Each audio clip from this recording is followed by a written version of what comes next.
Olá! O Shabat aparece e vamos recebê-lo. Shalom! Seja bem-vindo à casa dos Benenos, sim.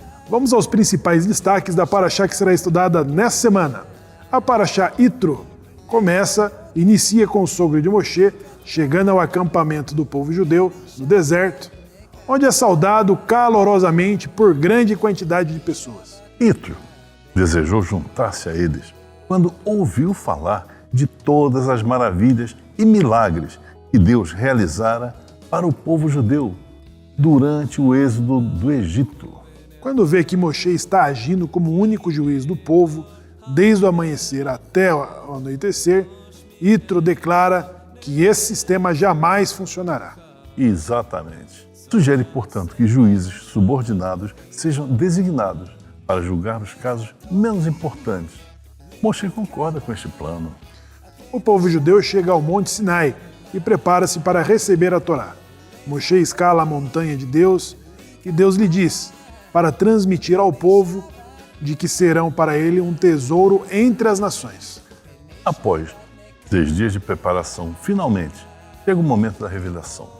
E, em meio a trovões, raios e o som do shofar, Deus desce sobre a montanha e proclama os 10 mandamentos.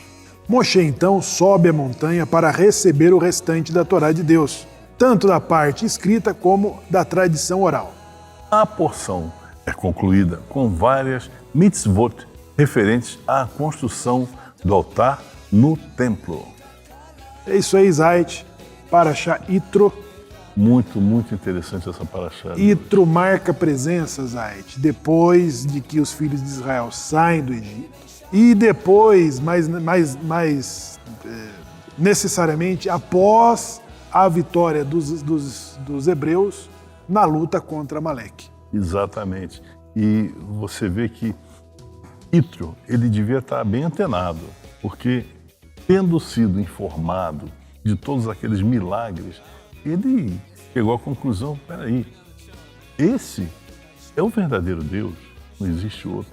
É esse, aquele que faz, aquele que é dono de tudo. Então, Yitro, ele chegou a essa conclusão e, muito inteligentemente, procurou Moshe para se tornar próximo ao Eterno, ao Deus único e verdadeiro.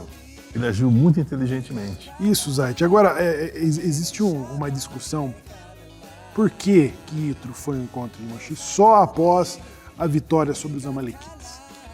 Né? Por quê? Agora, veja só, existe a interpretação, e essa é a que eu mais gosto, é de que Yitro, ele, muito embora soubesse da forma como Deus agiu contra os egípcios em favor dos hebreus na terra de Rã, porém, ele só foi ao encontro de Israel no deserto após Israel lutar pela sua liberdade.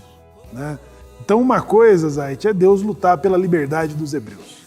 E a outra coisa, né, Yitro como um estadista, isso como um mesmo. chefe de Estado.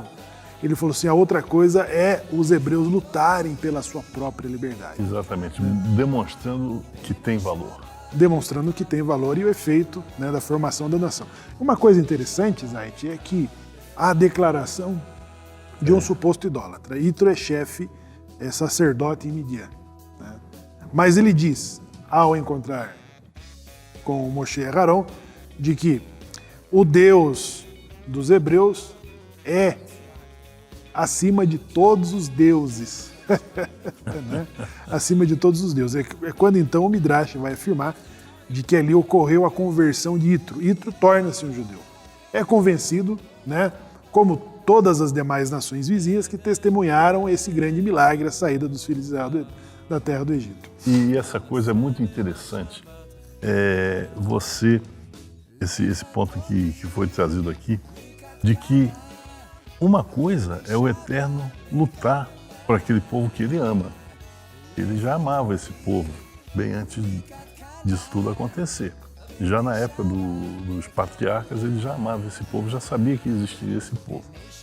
Uma coisa é o Eterno lutar e favorecer esse povo. Outra coisa é esse povo mostrar tanto aos outros povos ali ao redor, quanto ao próprio Eterno, que também tem valor e que ele sabe lutar por si mesmo. Que não precisa, quer dizer, é claro que precisa, todo mundo precisa do Eterno, mas ele é capaz, esse povo, né, é capaz de ir em defesa aos seus interesses, a sua defesa como território, a sua defesa como povo. Exatamente. E outra coisa, né, Zait? Uma coisa impressionante. Moshe Rabbeinu já tinha aí 80 anos ao sair com os filhos de Israel da terra do Egito. Foi um político, digo porque fez parte da corte do faraó por 40 anos, né? E se encontrou ali julgando as demandas de Israel no deserto, né, de uma forma única. E Jetro, ao observar esse procedimento, ele censurou, falou: olha, isso que você está fazendo não funciona. Ele descentralizou, né, esse sistema e distribuiu pelas instâncias ali, pela capacidade. Ele orientou da seguinte forma: não é bom isso que você está fazendo, né? De manhã ao anoitecer, julgando. E não sobra mais tempo para nada. Você não vai suportar, o povo não vai suportar. Então escolha entre o povo homens, né, capazes, né, homens honestos. Não queiram lucro. Que não queira tirar lucro, né? Sábios. E sábios. Coloque sobre líderes de 10, de 50, de 100 e de 1000. Né? E eles julgarão nas suas competências. A demanda que for mais simples. A demanda que for simples, que for compatível à competência de cada um desses líderes, então eles julgarão eles mesmos. E as que for aqueles não conseguirem julgar, eles trarão a você.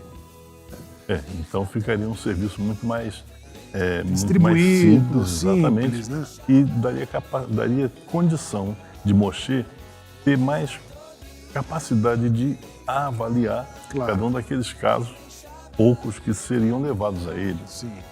Os casos mais complexos, né? Exato, os casos mais complexos seriam levados aí. E vai ser levado. Conhecimento. Então haverá demandas, né? Haverá situações de que a lei ainda não fale sobre a solução daqueles. Então haverá jurisprudências, né? Que surgirá em função do homem que vai ser pego carregando lenha no Shabat. Isso. Das filhas, né? Das filhas que vão reivindicar a herança e o direito do nome do pai.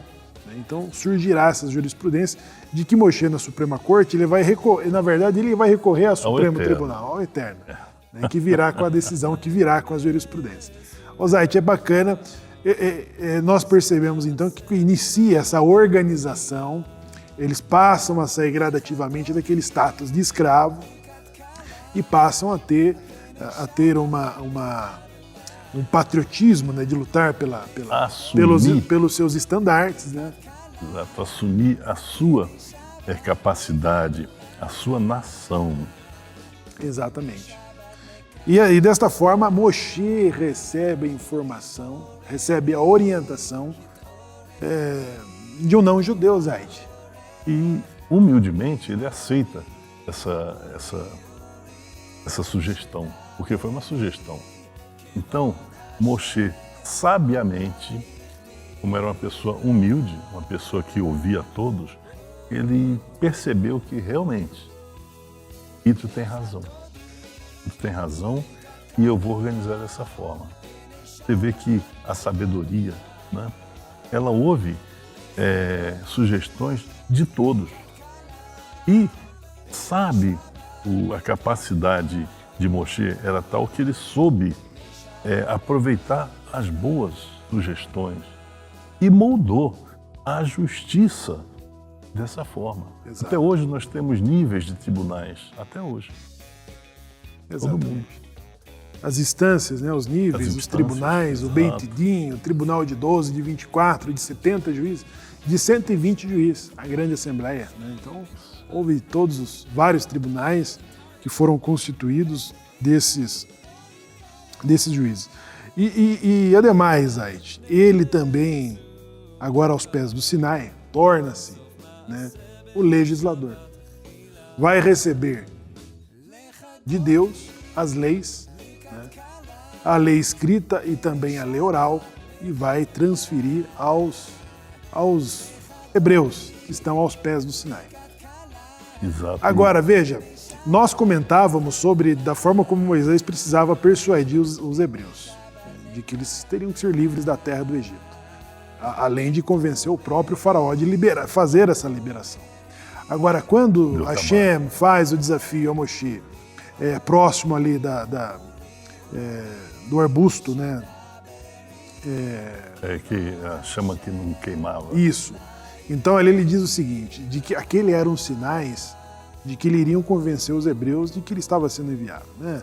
A mão que se ficava leprosa. O cajado que virava cobra. Virava uma serpente, e a água que transformava em sangue.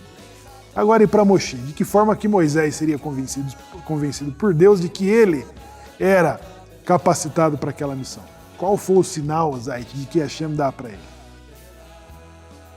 Uma curiosidade. Então, existe. Hashem diz o seguinte: quando você estiver aqui com o povo, você saberá que eu te enviei. Aonde?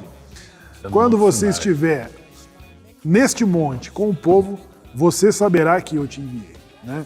Então, nós já vimos na última porção, que encerrou, que ao verem os inimigos, os seus perseguidores afogados no mar, ali diz o seguinte, na última frase do capítulo 14 de Shemot: e creram em Deus e em seu servo Moisés, né?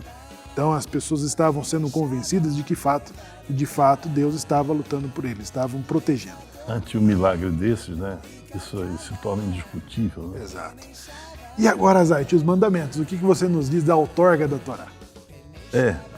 O Eterno, ele fez o convite mais bonito, a coisa mais linda que pode existir, foi o convite que o Eterno fez, a proposta que o Eterno fez ao povo hebreu. Se fordes obedientes a mim e obedeceres aos meus mandamentos, vocês serão o meu povo e eu serei para vocês o Deus. O casamento. O casamento. Isso foi um casamento. Um casamento... A coisa mais... É até muito difícil para mim ver a dimensão disso, porque é uma dimensão muito grande. Isso aí, esse casamento, não há maior força no universo. Ani ledodi, ledodi li. Exato. Não há... Eu sou do meu amado e o meu amado é para mim. Exato. Então, nessa declaração, não há força maior do que esse... nessa declaração, aos pés do Sinai, aonde acontece esse casamento, as tábuas da lei a ketubá, que é o contrato de casamento. Isso. Esse contrato de casamento. Veja que nós cantamos logo momentos antes do Shema, né? Ahavat Olam. Torá o mitzvot rukim o mishpatim, né? Com amor nos amaste, Ahavat Olam, né? E nos destes leis, estatutos, preceitos e juízos. Então essa é a declaração de que Deus faz ao povo de Israel, a quem ele declara ser a nação eleita, um povo sacerdotal. O que é ser eleito? O que é ser diferente dos demais povos, né? Ou de que forma se santificar? Cumprindo os mandamentos positivos, né? E também as proibições da Torá, e isso torna o judeu diferente das demais nações. É isso que santifica o judeu. É desta forma que ele se parece mais com o seu Criador. Ele está mais próximo do Eterno. Mais próximo do Eterno.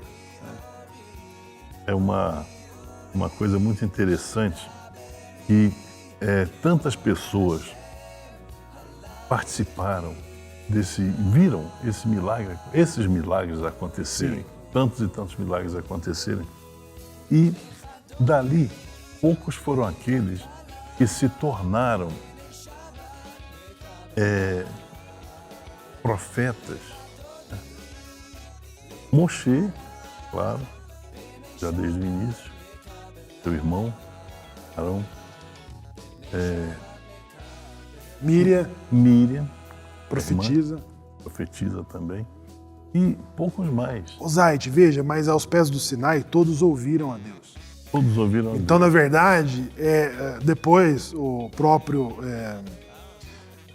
o parente ali de Moshe Rabbeinu, o levita, ele vai reclamar, o povo dizendo, todos nós não ouvimos Deus no Sinai, ou seja, todo Israel foram elevados, porque eles ouviram, como Moisés, todos eles ouviram os 10 pronunciamentos. Exatamente. Então, naquele momento, ou seja, depois de 50 dias de saírem da terra do Egito, eles passaram por uma purificação e que seria a travessia do mar foi a libertação física, a saída do Egito, né?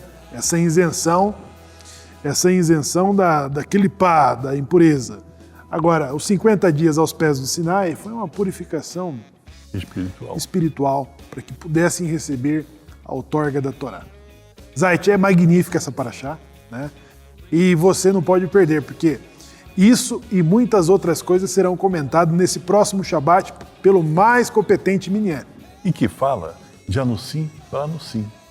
Compartilhe este vídeo com seus amigos no Facebook.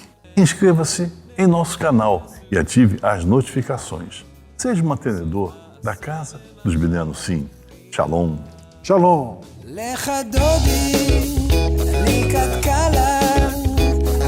שבת מקבלה ולך דודי עליקת קלה בני שבת מקבלה בני שבת מקבלה